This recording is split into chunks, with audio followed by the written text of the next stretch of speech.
Welcome to Top Advisor Marketing, where you will learn how to become a prolific online influencer, attract more ideal clients, and grow your practice. Brought to you by Top Advisor Podcasting, a done-for-you podcasting solution built just for trusted advisors. And now, your co-hosts of Top Advisor Marketing, Kirk Lowe and Matt Halloran. Hello and welcome to Top Advisor Marketing Podcast. Today is episode number 51. And episode 51, we have an incredibly special guest, somebody who's been around the marketing game for longer than a lot of us have been alive, somebody who I have an enormous amount of respect for. And in fact, many of the advisors that I had worked with previously in my other life had used this gentleman's system. And this gentleman that we're talking to today is Bill Good. He's the author of Hot Prospects, the prospecting book for this industry. And he's also obviously the creator of the Bill Good marketing system. And he, in his own words, has been helping advisors grow their business for the last 500 years. Bill, thank you so much for being on the show. You're welcome, Matt. I'm delighted to be here.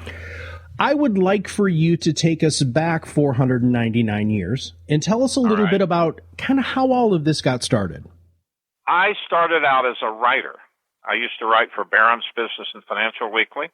I didn't make any money at it. I was fortunate to be trained under one of the great editors ever, Bob Bleiberg. That lasted for a while, and then one day my girlfriend called and said, "I'm moving to California tomorrow. Are you coming?" And I thought, well, what else am I going to do? So I moved from New York to Los Angeles. She and I were never an item much after we made that move. I worked on a number of different writing jobs, and I was working as the editor for a little entertainment magazine, which I knew was challenged, and it went down on a Thursday, and I resigned on a Wednesday, or maybe it went down on a Friday, and I resigned on a Thursday. It was in the middle of one of the Arab oil boycotts. I needed a job on Monday. I didn't have the liberty of a long, leisurely job search because I had a wife and a family, and so I had to have a job. And so the first thing I did, I went out and I got a job on doing telephone sales because I could get that job on Monday. And it didn't make any sense to get an outside selling job because you couldn't get any gasoline unless you wanted to wait in a line for 4 hours or 5 hours or something. So I did that for a while, and I realized, nobody really knows what the heck they're doing in this thing. And I went down to the library, and I checked out all the books on telephone sales, and they were mostly written by old insurance agents. And I decided, I'm just going to learn this, and because I think given what I then thought was going to be a shortage of gasoline, maybe forever, then somebody had to be able to market in different ways. So I said, well, it's time for a new gig. I'm just going to learn this, and I did. I talked my way into a sales manager's job. I built a sales crew from about 12 up to about 80. And then one day the manager said, "Bill, you're doing such a good job, we're going to give you a pay cut." And when that happened, I said that would be the last time I would ever work for anyone who would have that kind of power on me. So I got started. I decided I knew enough to sell what I knew, and 6 months later, I retired. I took a 2-day retirement trip and then hit the ground running on a Monday morning. That was 499 years ago. Wow. Now, as a writer, one of the reasons why I have known a lot of advisors who've been drawn to your system is because of just the voluminous amount of information. Did you write all of the pages on the website, and are you the person who created all of this thought leadership? I didn't do it all. I did a lot of it. We are in the process now of going through a major website conversion. I do have 40,000 pages on my website. Wow. And most of them are floating out there somewhere. But they are now being pushed out into the stream and will go wherever those things go. But I wrote a lot of that. That's what I do. I decided I wanted to be a writer. I just couldn't figure out how to get paid for it. So I figured that out. Yeah. And after working a few months as a consultant, I decided to go to a seminar to learn more about how to be a consultant. There was a guy giving a seminar called How to Start Your Own Consulting Business. Well, I was started, but I just didn't know everything I needed to know, so I showed up on a Saturday morning to this seminar, and he had 200 people there who paid him $55 each, and I'm thinking, I'm as good a speaker as he is. I want to do what this guy's doing. Mm-hmm. So, very long story short, about 3 months later, I ran several ads in the Los Angeles Times. I did a seminar on telephone prospecting. One of the people who showed up was a chap from E.F. Hutton. I asked him who buys this kind of stuff for Hutton, and he gave me the name of a guy named Jim Clifton, who some months later hired me to train the rookies that were coming back from New York. Oh. So I had my snout under the tent. Mm-hmm. And there you go. That's the shortest version I can give of that long story. Since you have been doing this for so long, and the focus isn't just sales for you, right? I mean, that's where you started. You really flipped the switch because you obviously help people with sales, but you really help with marketing. What are the top 3 things that you wish all advisors knew, like if we could just pluck it from your brain? Number 1 is never stop prospecting. Great. Yeah. All right, I'm going to give you an example. I have a client he's in Canada. He's got $1.3 billion. He became a client of mine in 1993. He never stopped. He has 1,200 clients, $1.3 billion. He may be the top advisor in Canada. I don't know. There's no scorecard anywhere, but I don't know anybody bigger than that.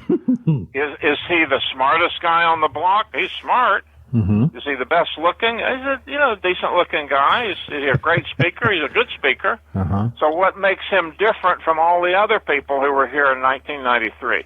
Answer, he never stopped prospecting. Okay. So that's number 1. Now, what would number 2 be? What are the 3 things? All right. Prospecting leads directly into sales. If you can't close, you will stop prospecting. Ooh. All right? Uh-huh. Yeah, because here's why. Prospecting is expensive either in time or money. Yes. If you're out there giving seminars and you want to do, let's say you really want to blow your business off the roof, you need to plan on maybe 10 seminar mailings a year. Each one of them is going to cost you $5,000 or $6,000. Mm-hmm. If you can't close the business, you're obviously not going to keep spending that money because you will soon be poor and you won't have it. So part of the whole system, and it is a system, it's an integrated whole. Sales is part of the business. Mm-hmm. If you prospect well but you can't close, you'll stop prospecting. Yeah. I love that one. All right. What do you think number 3 is? All right. Number 3 is get help. Oh. And when an advisor wants to start prospecting, he or she has to do it first. Otherwise, you never know if the problem is the system or the campaign or is the talent. If you have the talent and you can make it work, and then if you hire somebody and he comes in and says, "Oh, Matt, it's not working. This is wrong." I'm going to give you an example. I'm working with a client of mine who's having trouble with one part of a seminar campaign. Okay. And he's not getting appointments set. All the other statistics have lined up. And he said, "Bill, we're only getting like 15% of the people who come to the event setting an appointment." So my question to him was, who is making the calls? And he said, "Well, that's my son." I said, "When's your next seminar?" He said, "It's in 3 weeks." I said, "Okay, you make the calls. Let's find out what the problem is." Mm-hmm. He made the calls. Statistics are right in the zone, so we know what the problem is. But if he didn't do it himself, he would never have known it's the son. There's your 3 things. Fantastic.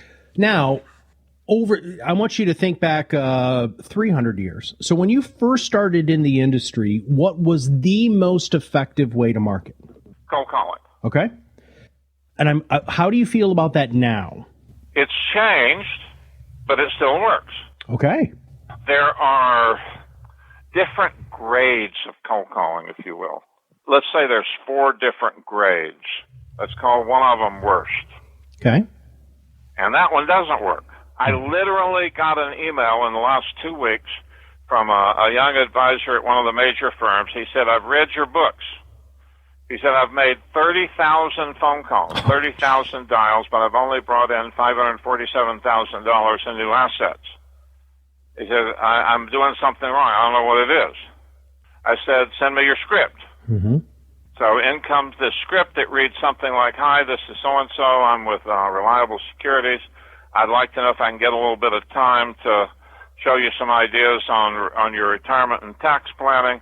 What day would be better for you? Mm. And that is a style of script that uniformly fails. Yeah.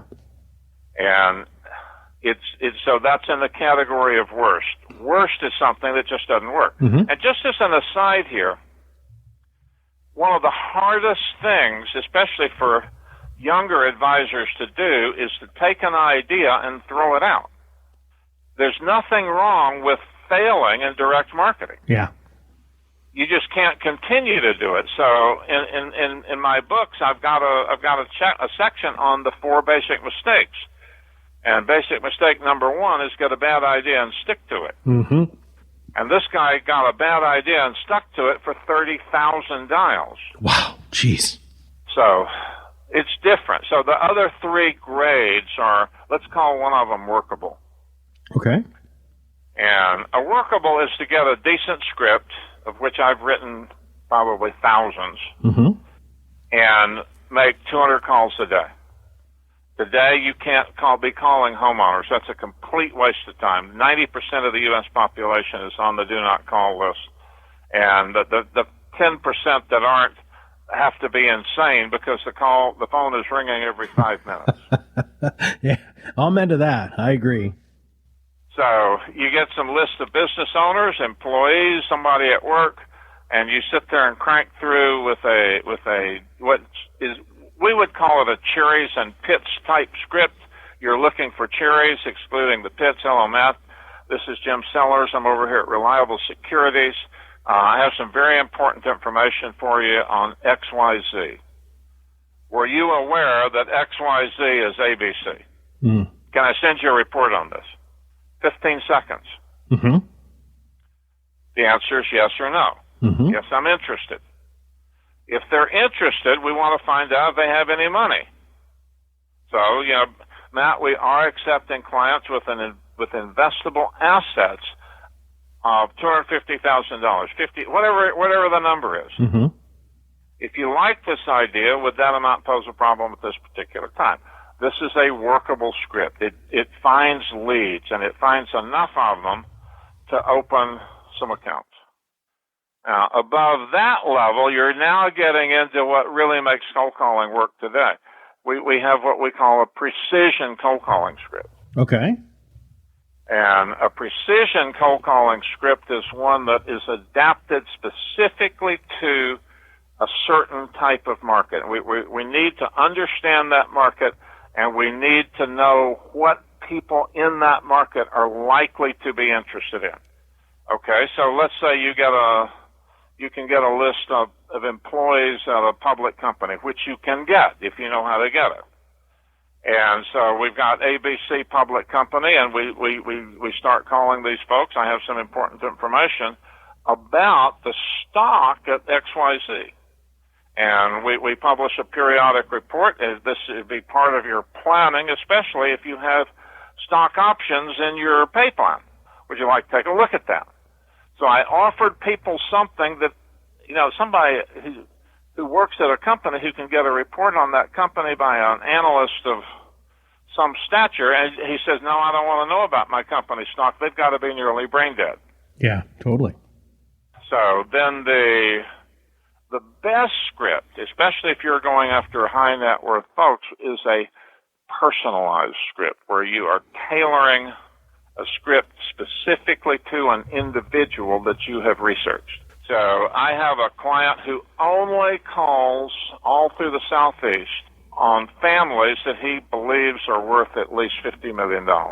He has spent half his time researching and the other half calling. And he's figuring out what is the name of the person who answers the phone. Can we find anything about him or her? Is there anything I can say in that first 5 seconds that's going to get that person to pause before they hang up? Mm-hmm. So those are the grades. Does it work? Yes. Is it hard? Yes. So what? It was hard 25 years ago. Sure. Let me ask you, though, because I've heard this before, and you and I are kindred spirits when it comes to doing research. I'm a huge fan, especially if you're going to be doing some very, very specific and focused prospecting like you were just talking about. How do you overcome the objection? And if we have listeners right now who are saying, well, Bill, that's creepy, like, don't people think it's creepy that you research them? How do you respond to that? I'm not sure I understand your question, Matt. Rephrase it. Good question. Okay. So I'm calling Mr. $50 million, and I do a bunch of pre-research to make sure that I know enough about them. How do you suggest that they use the information without coming across as being stalkerish or making the person uncomfortable that you've spent so much time researching them ahead of time? All right. Well, I'm gonna give you an example. Okay, I just good. did a little bit of research, and you tell me if you were the CFO of this company, whether you would be offended. Okay. Okay. All right. So my research showed that this guy is probably the third generation of his family to be the CEO of this company. They have 500 employees. They make certain specialized meat products. Okay. So assuming I can get a hold of him, I forget his name. We'll call him Bob. Bob, this is Joe Blow. I'm here at Reliable Securities. And before I get into the reason for my call today, is it true that you're the third generation at XYZ to be CEO of your company, or does it even go back further? Are you offended with that? Oh, heck no. No. Now, why not? Well, first off, it's very difficult to offend me. Personally, I was in the Navy, but when it comes to no, that shows that you did a little bit of due diligence. Yeah, I would respect that. Absolutely. That's what I meant. Nobody's, and partly the reason you're not is because of the way I asked the question. Absolutely. I want to know the answer. That's right. Were you really the third, or is there 5? Does it go back to Italy? Right. Yeah. There was a level of if I'm not upbeat when I'm asking him and reasonably enthusiastic, yeah, they can pop you with all kind of stuff. Well, and it felt genuine. I mean, I knew it was even a role play, but just you've done this enough. And that's why I wanted to ask you the question, because there is a level of being genuine and curious about the person who you're talking to. And if you're able to communicate that curiosity, people actually find that as something very respectful instead of creepy. So I'm glad. I just wanted to ask you that question. Okay. Sure. So what is the most effective marketing strategy that you see right now? Okay. I've got there's some qualifications, but I'm going to throw those overboard. And the most effective strategy today are seminars. Oh, okay. Elaborate, please. All right. Today, seminars are harder to do than they were 20 years ago. Okay, fine. Mm-hmm. But I know people who are bringing in $30 and $40 million a year in new assets from giving seminars. Mm-hmm. I know people that are doing that who are not doing seminars, but they had a much longer runway, which is why I'm saying that the most effective way to build a business is seminars. Now, there is a set of statistics that govern whether you're going to be successful in the seminar business or not. Those statistics involve your response rate, your show-up rate, your appointment request rate, appointment set rate, appointment show-up rate, close rate, and follow-up close rate. Those are the statistics. Our job when we're helping our clients do seminars is to help them get those statistics in the range.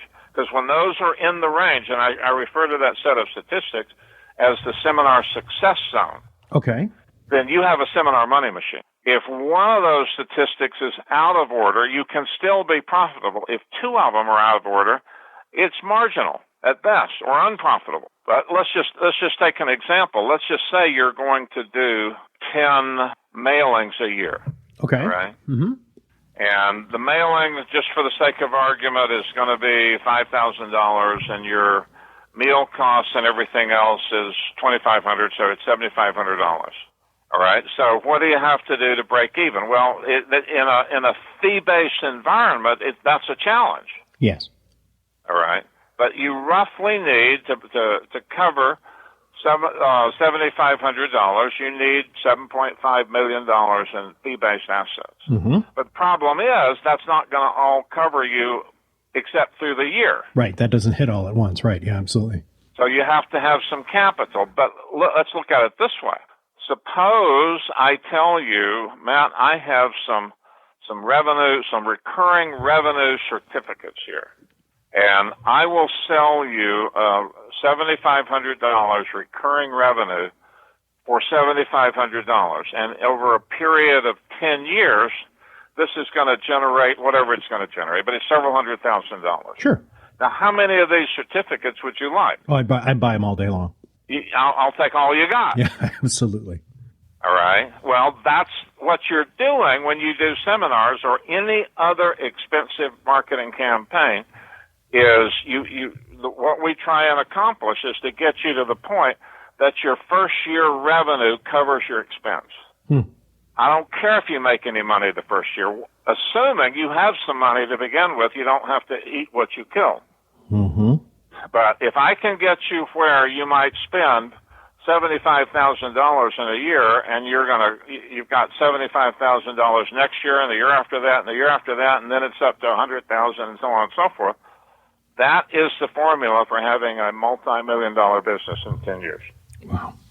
So what do you see advisors doing right now that is just a huge waste of time? Oh, dear. How about nothing first? Yeah, there sure are a lot of them out there doing that, huh? A whole bunch of advisors. And this is not a criticism of them, because many of them came on board 25 years ago. They have built a very successful business. They are making six figures, taking home six figures. And if a referral calls in, they're kind of like an old fish in a warm pool waiting for a food particle to drift by. That's not a bad lifestyle. Mm-hmm.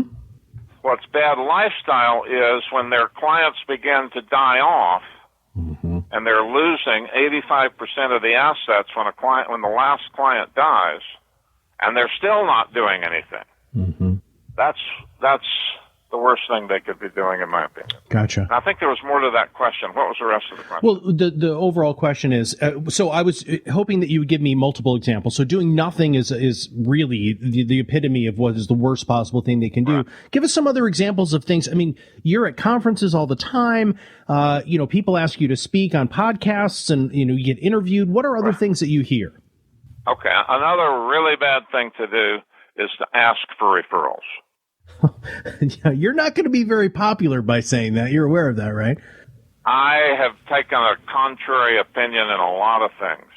Okay. Back in the cold calling days, Matt, I told people, I flew right in the face of the accepted wisdom. The accepted wisdom was, if someone says, I'm not interested, you're supposed to say, well, I'm aware you're not interested. If you'd been interested, you'd have called me, right? Ho, ho, ho. Well, I'm still not interested. I understand. Here, let me ask you a few questions. I'm really not mm-hmm. interested. I understand. So they were mm-hmm. taught to overcome objections. That's right. And I said, why don't you just hang up on it and go on to the next? That's a much better use of your time. Huh. Somebody says, Matt, I'm not interested. Okay. Well, mm-hmm. thank you very much for your time. Have a great day. Next. Because mm-hmm. what we're looking for when we're cold calling is we're actually looking for someone who is interested right now. Mm-hmm.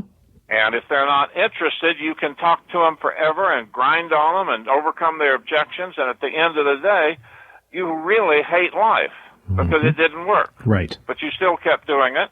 So, because why? Because they taught you in sales school that winning isn't everything, it's the only thing. Well, but so Bill, the kicker is, the kicker is so many advisors that I've met over the last 10 years have never even gone to sales school. And so they go to conferences and they stand, they've got some hierarchy person standing in front of them, some ideal advisor, and I'm air quoting there. And all they do is talk about referrals. So let's unpack that. I want to know your thinking on this. And there were 50 names a page on 10 pages and 3 on page 11. So I had generated 503 referrals. And so I said, Pam, now run me a list of all the clients that have come from this campaign. She brought in a sheet of paper. It had 3 names on it. And I said, it has to be some mistake. Yeah. This is page 11. She said, no, This is the clients that have opened up as a result of this campaign. I said, you have to be kidding. There is no way we can have generated 503 referrals and opened 3 new clients. That's a closing ratio of 1 in 166. Oh, my goodness. I said, can that be? And I did some more investigation, and I concluded, well, this campaign isn't working. So I became probably the first sales manager in recorded history to go tell his sales force, guys, we got to quit asking for referrals. It's killing us. And I tore down all of their sheets, and I said, quit it. Knock it off. No more asking for referrals. But now I'm really curious. And I went back and took a look at the referrals that had become clients of ours. And these were all names people had called in, or the referral would call in and say, Bob Smith told me to give you a call, blah, blah, blah. So it's looking like the people that are becoming clients were names volunteered. So now I get on the phone and I call a lot of Bill Good Marketing clients and I ask them questions, and I'm trying to find out, do you ask for referrals? Oh, yeah, we do it. Okay, so which type of referral are becoming clients? There's the people you ask for and the names that are volunteered. And it was almost completely the names volunteered. So that led to my redefining the term referral. Okay. And a referral, as the way I would define it today and for the last 20 years, it is a name volunteered by a client of someone needing financial advice. Gotcha. So how now, are if you... if I go ask, who do you know that I could call? Right. And they say, well, you call Bob. And I call Bob, and I say, hey, Bob, it's Bill Good. Your friend Matt told me I should give you a call. He did. Right. Now he's mad at you, and he's mad at me. Right. So we don't ask for referrals. So through your program, you're planting lots of seeds for that volunteer, though, right? Correct. Okay. All right. Our objective is to get people to volunteer more. Gotcha. Huh. Okay. Hey, so when is your website going to be all done, up and running, and ready to go? Probably another 500 years.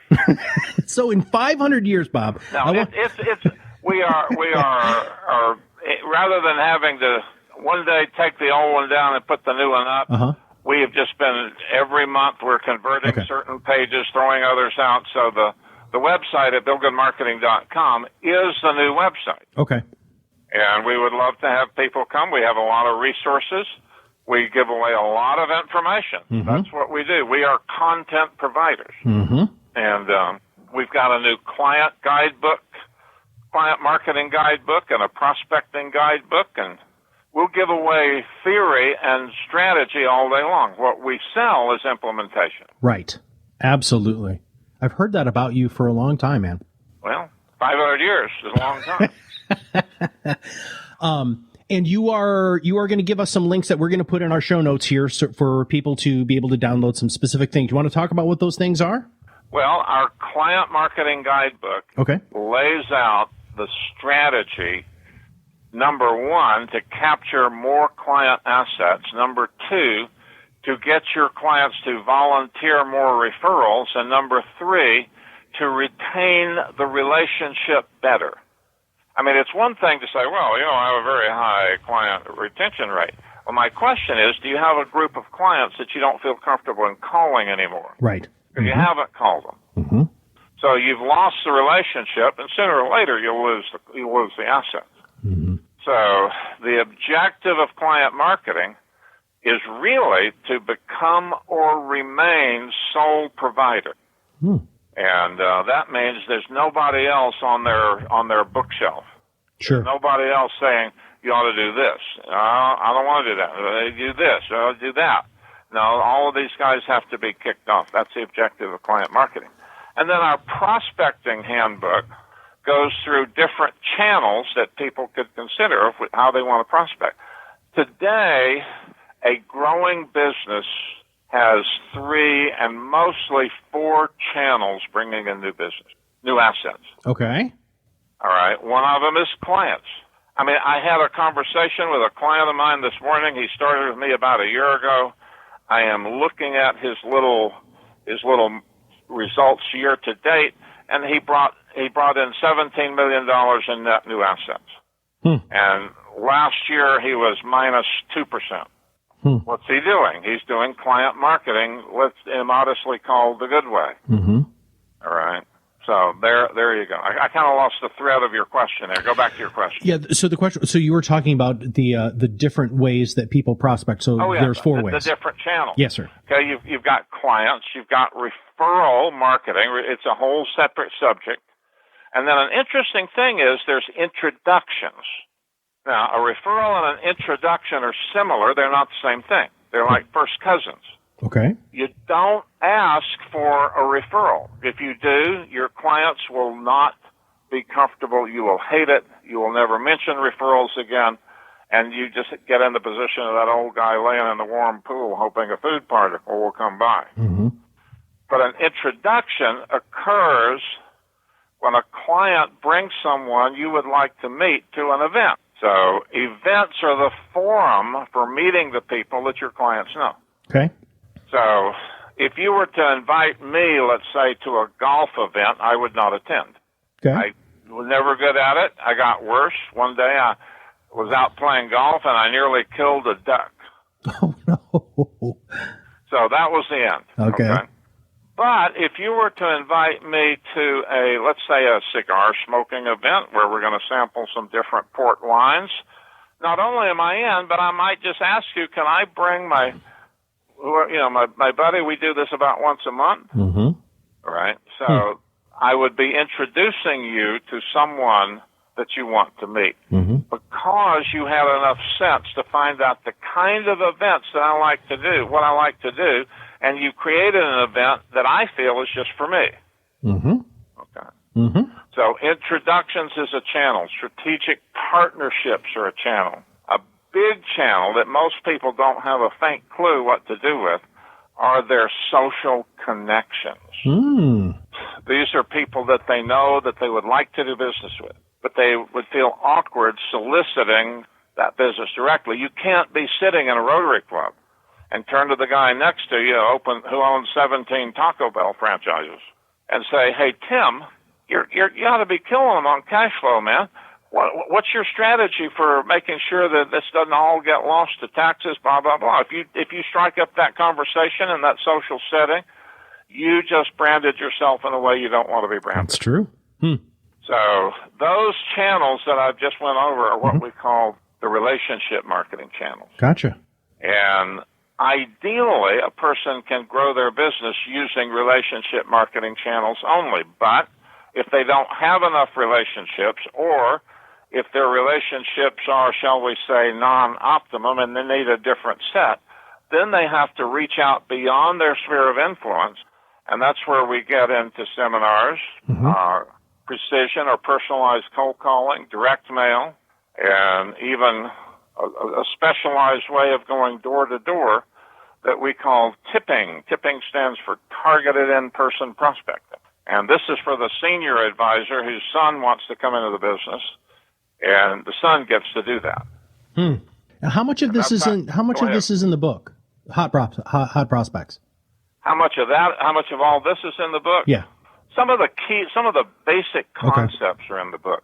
Like, what is a campaign? Okay. What is There are a lot of examples of different styles of campaign, but we are dealing almost exclusively in the book with the mass marketing channels. I don't have hardly anything in there on the relationship marketing channels. But the great thing is the website does, right? I mean, you have so much free stuff. I was knocking around, of course, preparing for the podcast today on your website.